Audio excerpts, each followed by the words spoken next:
फेरीवाल्यांमध्ये कारवाई सुरू असताना फेरीवाल्यांनी पालिका कर्मचाऱ्यांना धक्काबुक्की केल्याचा प्रकार घडलाय। छत्रपती शिवाजी महाराज चौकात मंगळवारी सायंकाळी हा प्रकार घडला। या प्रकरणी शिवाजीनगर पोलीस ठाण्यात एका फळ विक्रेत्याविरोधात अदखलपात्र गुन्हा दाखल करण्यात आलाय। छत्रपती शिवाजी महाराज चौकात फेरीवाले 3 रांगा लावून बसत असल्याने वाहतुकीला मोठा अडथळा निर्माण होत होता। यावर पालिकेनं कारवाईचा बडगा उगारत फेरीवाल्यांना हटवण्यास सुरुवात केली।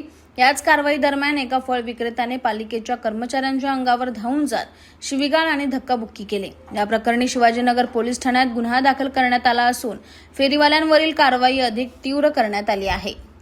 शिवाजीनगर पोलीसच्या हद्दीमध्ये छत्रपती शिवाजी महाराज चौक आहे। त्या सदर ठिकाणी बरेचसे फेरीवाले बसलेले असतात आणि नगरपालिकेने त्यांना हटवण्याची कारवाई चालू केलेली आहे 2 दिवसापासून।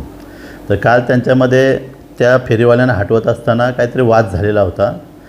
ते फेरीवाले अंगावर वगैरे धावून आले होते।